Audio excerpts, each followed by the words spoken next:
देश के करोड़ों लोग सुख चैन की नींद सो गए।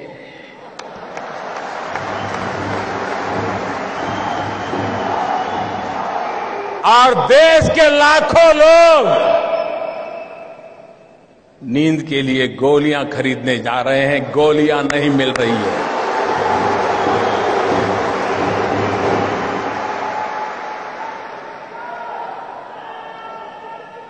मेरे प्यारे देशवासियों, मैंने 8 तारीख रात को 8 बजे देश के सामने काले धन के खिलाफ, भ्रष्टाचार के खिलाफ मैं जो लड़ाई लड़ रहा हूं, देश जो लड़ाई लड़ रहा है, हिंदुस्तान का ईमानदार इंसान जो लड़ाई लड़ रहा है, उस दिशा में एक अहम कदम उठाया है।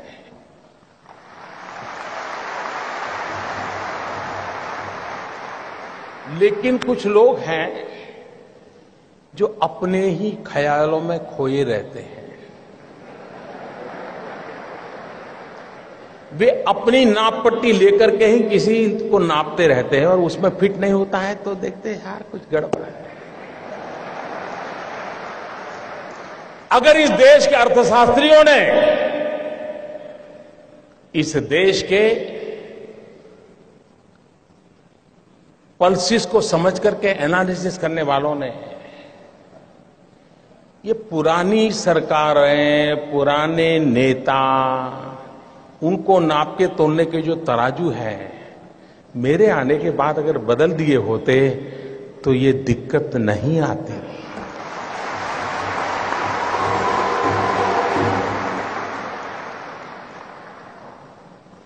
उनको समझ आना चाहिए था कि ऐसी सरकार देश ने चुनी है जिसके पास से देश की अपेक्षा है। आप मुझे बताइए भाइयों बहनों, 2014 में आपने वोट दिया था, भ्रष्टाचार के खिलाफ दिया था कि नहीं दिया था? आप मुझे बताइए, आपने एक काम करने के लिए मुझे कहा था कि नहीं कहा था? काले धन के खिलाफ काम करने के लिए आपने मुझे कहा था कि नहीं कहा था? आपने मुझे कहा था तो मुझे करना चाहिए कि नहीं करना चाहिए?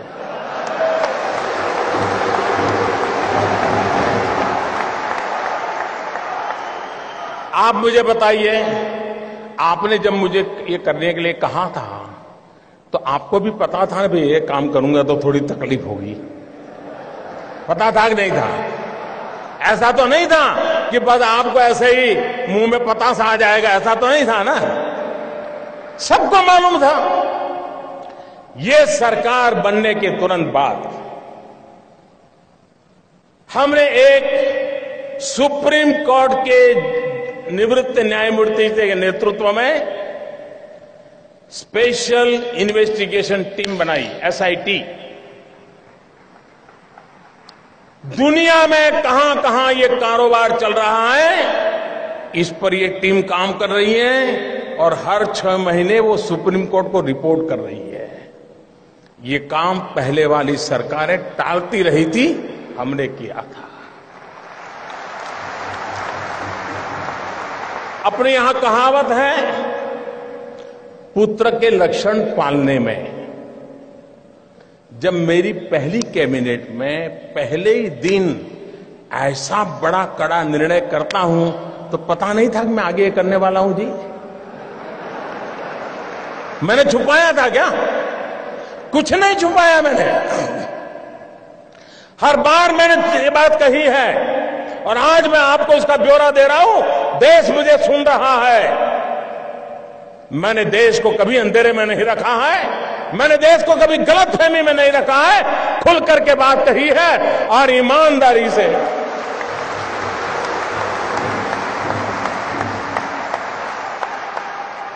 भाइयों बहनों,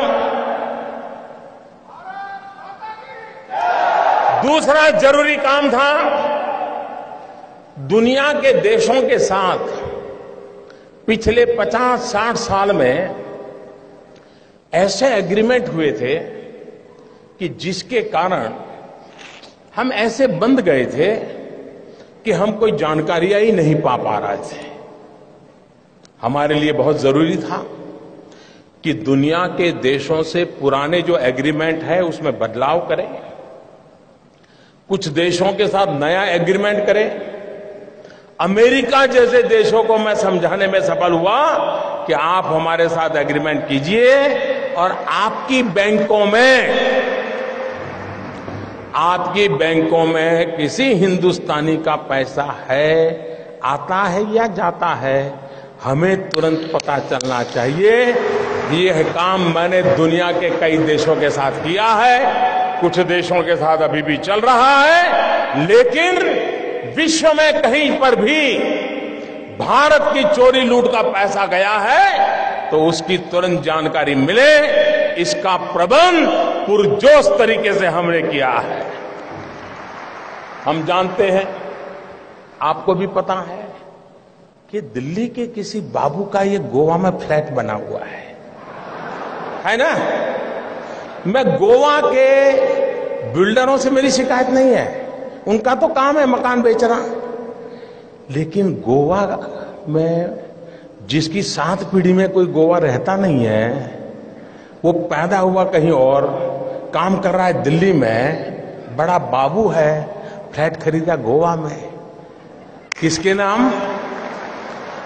खुद के नाम खरीदते हैं क्या? औरों के नाम से खरीदते कि नहीं खरीदते लोग? हमने कानून बनाया, जो भी बेनामी संपत्ति होगी, दूसरे के नाम की संपत्ति होगी, हम कानूनन अब उस पर हमला बोलने वाले। ये संपत्ति देश की है, ये संपत्ति देश के गरीब की है, और मेरी सरकार सिर्फ और सिर्फ देश में से गरीबों की मदद करना मेरा कर्तव्य मानती है, और मैं उसको करके रहूंगा।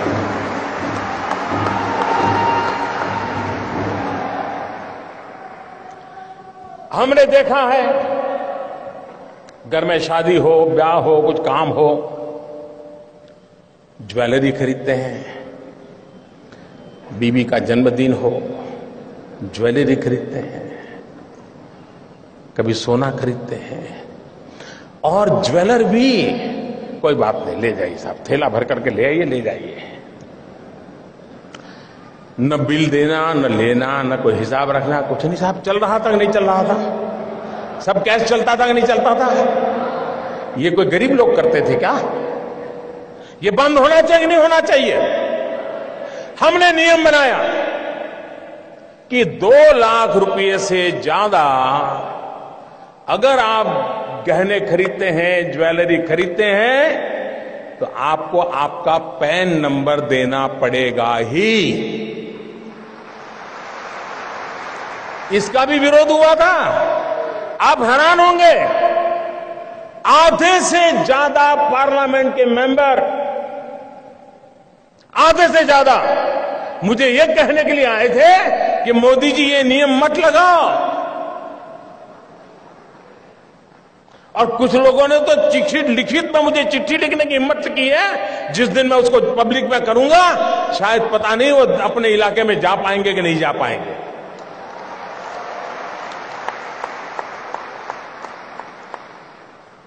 अगर आपके पास पैसे हैं, आप सोना जवाहरात खरीदते हैं, हम इतना ही कहते हैं कि भाई आपका जो इनकम टैक्स का पैन नंबर है वो लिखवा दीजिए, पता तो चले कौन लेता है, पैसा कहां से आता है, कहां जाता है। भाइयों बहनों, ये 70 साल की बीमारी है, और मुझे 17 महीने में मिटानी है।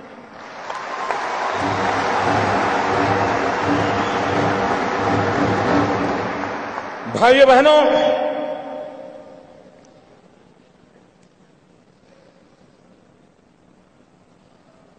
हमने एक और काम किया, पहले की सरकारों ने भी किया था। ये जो ज्वेलर्स है, क्योंकि ज्यादातर हमारे यहां सोना वगैरह की बात करा, उन पर कोई एक्साइज ड्यूटी नहीं लगती थी। पहले सरकार ने लगाने की कोशिश की, बहुत कम लगाई थी, लेकिन सारे ज्वेलरों की संख्या बहुत कम है। एक गांव में एक आध दो ही होते हैं, बड़े शहर में 50-100 होते हैं, लेकिन उनकी ताकत बड़ी गजब है साहब। अच्छे अच्छे एमपी उनके जेब में होते हैं।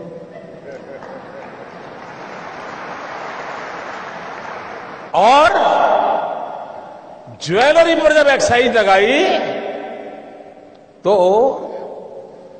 मेरे पर इतना दबाव आया, एमपीओ का दबाव, डेलीगेशन, हमारे परिचित, साहब ये तो सब इनकम टैक्स वाले लूट लेंगे, ये तबाह कर देंगे, ऐसे ऐसे बताते थे। मैं भी डर गया कि यार मैं ये करूंगा पता नहीं क्या हो जाएगा। मैंने कहा ऐसा करो भाई, 2 कमेटी बनाते हैं, वार्ता करेंगे, चर्चा करेंगे। सरकार की तरफ से उनको भरोसा था, ऐसे एक्सपर्ट कमेटी बनाई। पहले वाली सरकारों को ये प्रयास वापस लेना पड़ा था। साहब मैं ईमानदारी से देश चलाना चाहता हूं, मैंने वापस नहीं लिया। मैंने ज्वेलरों को विश्वास दिलाया कोई आपसे ज्यादती नहीं करेगा, और अगर कोई इनकम टैक्स वाला ज्यादती करता है, आपने मोबाइल फोन से उसका रिकॉर्डिंग कर लीजिए, मैं उसके खिलाफ काम करूंगा। ये कदम हमने उठाया था। जिनको पता हो, ये सारा देख करके समझ नहीं आता था क्या मोदी क्या करेगा आगे। लेकिन अगर आप अपनी दुनिया में इतने मस्त थे कि और पॉलिटिकल पार्टी की तरह ये भी आकर के चला जाएगा, मैं भाइयों बहनों कुर्सी के लिए पैदा नहीं हुआ।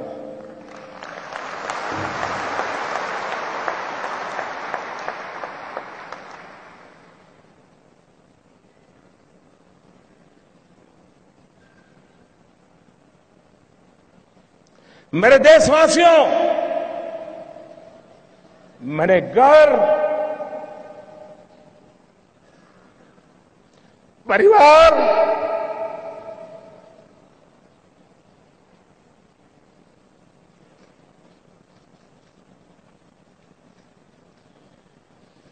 सब कुछ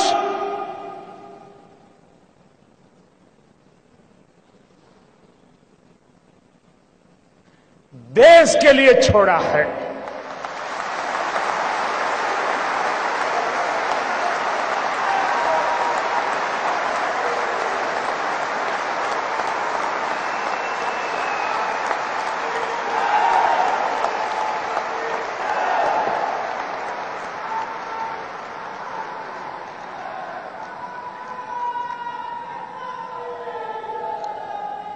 हमने दूसरी तरफ ये भी जोर लगाया,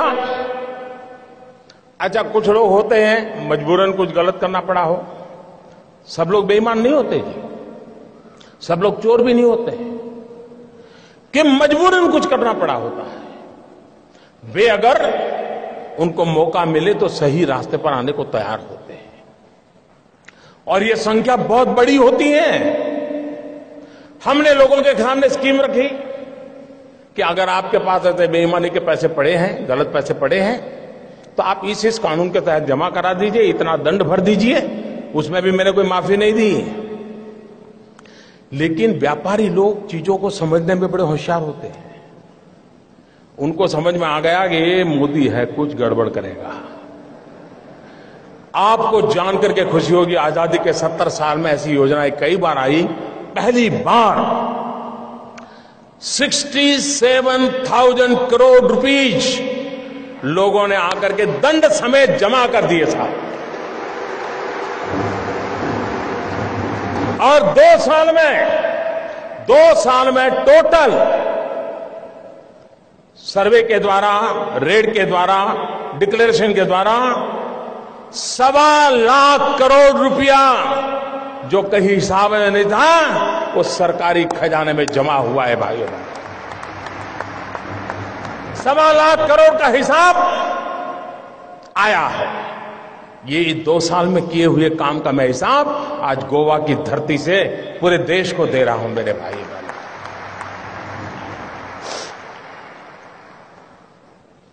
उसके बाद हमें मालूम था मुझे क्या करना है। हमने जनधन अकाउंट खोले। जब मैं ये स्कीम लेके आया था तो मेरी कैसी मजाक हुई थी, पार्लियामेंट में भाषण कैसे हुआ था आपको याद होगा। मुझे पता नहीं क्या क्या कहा जाता था। उनको लग रहा था कि मोदी के बाल नोच लेंगे तो मोदी डर जाएगा। अरे मोदी को जिंदा जला दोगे तो भी मोदी डरता था।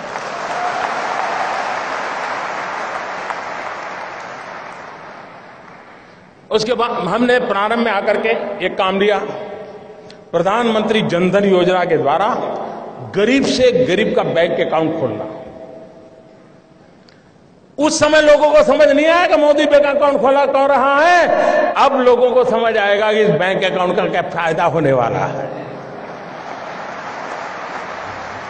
करीब करीब 20 करोड़ से ज्यादा गरीब लोगों के बैंक अकाउंट खोले और हिंदुस्तान में अमीर लोगों के जेब में बटवे में भांति भांति बैंक को क्रेडिट और डेबिट कार्ड होते हैं।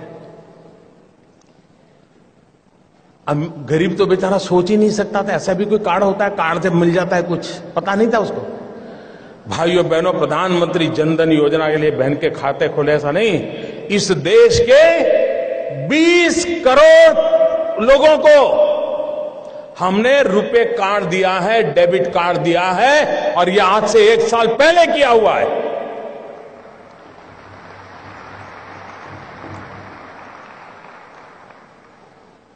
उस डेबिट कार्ड से अगर उसके खाते में पैसे हैं, वो बाजार से कोई भी चीज खरीद सकता है, उसकी व्यवस्था उसमें उपलब्ध है भाई।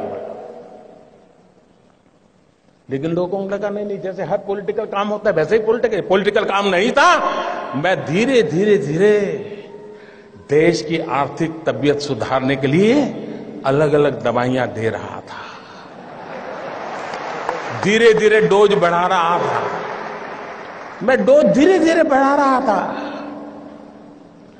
अब भाइयों बहनों, मेरे देश के गरीबों की अमीरी देखिए। मैंने तुमको कहा था कि 0 अमाउंट से आप खाता खोल सकते हैं। एक बार आपका बैंक में पैर आना चाहिए, बस ये आर्थिक व्यवस्था में कहीं आप भी होने चाहिए। लेकिन मेरे देश के गरीबों की अमीरी देखिए दोस्तों। ये आज जो अमीर लोग रात को सो नहीं पाते हैं ना, गरीबों की अमीरी देखिए दोस्तों।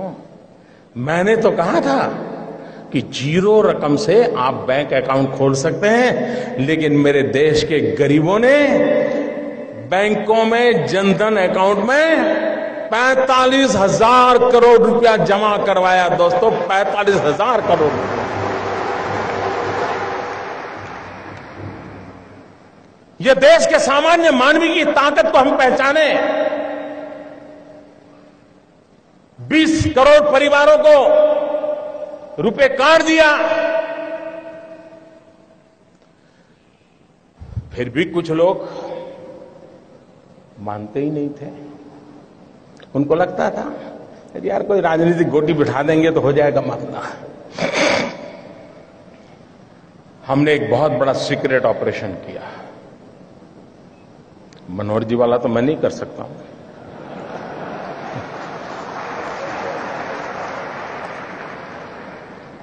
दस महीने से काम पे लगा रहा। एक छोटी विश्वस्त टोली बनाई, क्योंकि इतनी नई नोटें छापना, नोटें पहुंचाना बड़ा कठिन, चीजें छिपाना बड़ा सीक्रेट रखना, वरना ये लोग ऐसे होते साहब, पता चल जाए तो साहब अपना कर लेंगे। और 8 तारीख रात 8 बजे देश का सितारा चमकाने के लिए एक नया कदम उठा लिया दोस्तों। और मैंने उस रात को भी कहा था कि इस निर्णय से तकलीफ होगी, असुविधा होगी, कठिनाइयां होगी, ये मैंने पहले दिन कहा है। लेकिन भाइयों बहनों, मैं आज देश के उन करोड़ों लोगों के सामने सर झुकाता हूं कि सिनेमा के थिएटर पर लाइन लगाते हैं ना, वहां भी झगड़ा हो जाता है। मैं देख रहा हूं पिछले 4 दिन से हजारों लोग पैसों के लिए कतार खड़ा के लगे हैं, लेकिन हर एक के मुंह से एक ही आवाज आ रही है कि ठीक है, मुसीबत हो रही है, तकलीफ हो रही है, पैर दुख रहे हैं, लेकिन देश का भला हो। मैं आज सार्वजनिक रूप से बैंक के सभी कर्मचारियों का अभिनंदन करता हूं। एक साल में, मेरे शब्द लिखिए, एक साल में बैंक के मुलाजिम को जितना काम करना पड़ता है ना, उससे ज्यादा काम वो पिछले एक हफ्ते से कर रहा है जी, उससे ज्यादा काम कर रहा है। मुझे खुशी हुई, मैंने सोशल मीडिया में देखा, रिटायर्ड बैंक के कर्मचारी, किसी की उम्र 70 साल, किसी की 75 साल, वो बैंक में गए, उन्होंने कहा साहब रिटायर हो गए हैं, लेकिन इस पवित्र काम में हमें आता है, अगर आप हमें बिठा करके काम में लगाना चाहते हैं तो हम हमारी सेवा देने के लिए तैयार हैं। मैं उन रिटायर्ड बैंक के कर्मचारियों का भी आज अभिनंदन करना चाहता हूं, जिन्होंने अपनी सेवाएं देने के लिए अपनी पुरानी ब्रांच में जाकर के मदद करने के लिए गुहार लगाई है। मैं उनका अभिनंदन करता हूं। मैं उन नौजवानों का अभिनंदन करता हूं जो कतार के बाहर धूप पे खड़े रह करके अपने खर्चे से लोगों को पानी पिला रहे हैं, सीनियर सिटीजन के बिठाने के लिए कुर्सियां लेकर के दौड़ रहे हैं। चारों तरफ देश की युवा पीढ़ी खास करके इस समय इस काम को सफल करने के लिए काम में लगी है। इस काम की सफलता का कारण 8 तारीख के 8 बजे मोदी का निर्णय नहीं है। इस काम की सफलता का कारण 125 करोड़ देशवासी, जिसमें कुछ लाख छोड़ दो, कुछ लाख छोड़ दो, ये जी जान से लगे हैं, इसलिए ये योजना सफल होना सुनिश्चित है। भाइयों बहनों, मैं दूसरी बात बताना चाहता, मुझे बताइए, हमारे देश में मतदाता सूची, वोटर्स लिस्ट,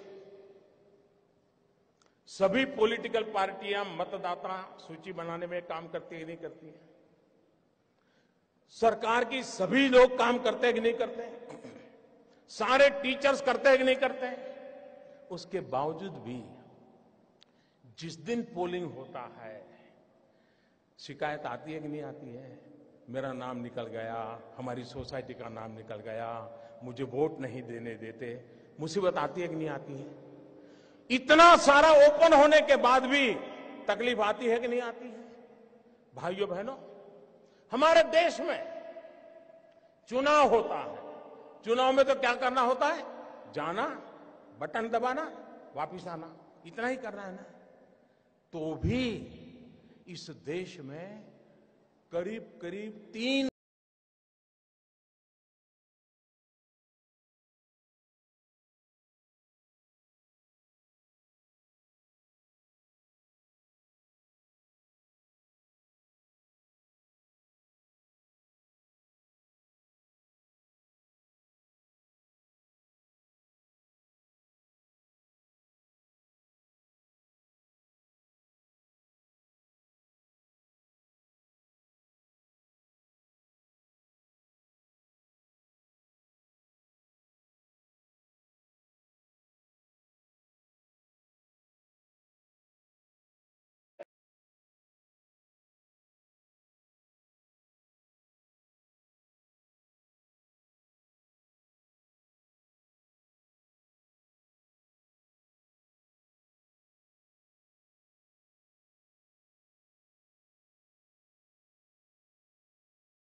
मुझे आशीर्वाद दे। देश देखेगा, देश देखेगा ईमानदार लोग। इस देश में ईमानदार लोगों की कमी नहीं है। इस देश में ईमानदार लोगों की कमी नहीं है। आइए, आइए, ईमानदारी के इस काम में मेरा साथ दीजिए। शाबाश, शाबाश मेरे गोवा के प्यारे भाइयों बहनों, मैं आपका सर झुका करके नमन करता हूं। ये सिर्फ गोवा नहीं, ये सिर्फ गोवा नहीं, ये हिंदुस्तान के हर ईमानदार की आवाज है। हिंदुस्तान के हर ईमानदार की आवाज है। भाइयों बहनों, मैं जानता हूं मैंने कैसे कैसी ताकतों से लड़ाई मोल ली है। मैं जानता हूं कैसे कैसे लोग मेरे खिलाफ हो जाएंगे। मैं जानता हूं 70 साल का उनका मैं लूट रहा हूं। मुझे जिंदा नहीं छोड़ेंगे, मुझे बर्बाद करके रहेंगे। उनको जो करना है करे। 50 साल भाइयों बहनों, 50 दिन मेरी मदद करे। देश 50 दिन मेरी मदद करे। जोर से तालियों के साथ मेरी इस बात को स्वीकार कीजिए आप। बहुत बहुत धन्यवाद।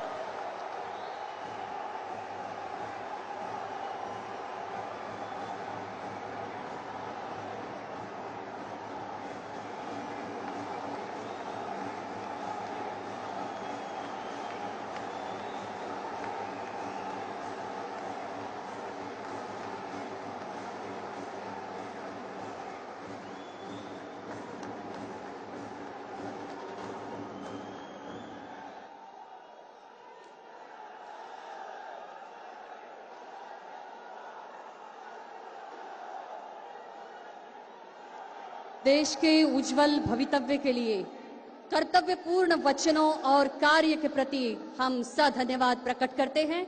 हम भी आबद्ध है, प्रतिबद्ध है. भारतात गोयची एक वेगळी सया आणि ताजेर प्रधानमंत्र्यांची असा एक खाशेली माया. आपका एक विशेष अनुग्रह गोवा राज्य पर हमेशा हमेशा रहेगा. हम आभारी हैं. भविष्य में भी आपके मार्गदर्शन से देश की विकास की गति और रोशन में रहेगी. फिर एक बार गोवा वासियों की ओर से सधन्यवाद. परतून एकदा मागता वास्को ते सांगे आणि पेडणे ते काणकोण म्हणसर आयिल्ल्या सगळ्या जनतेकडे उभे राहून अभिवादनाची एक सलामी देशाचे प्रधानमंत्री श्री नरेंद्र मोदीजी हांका.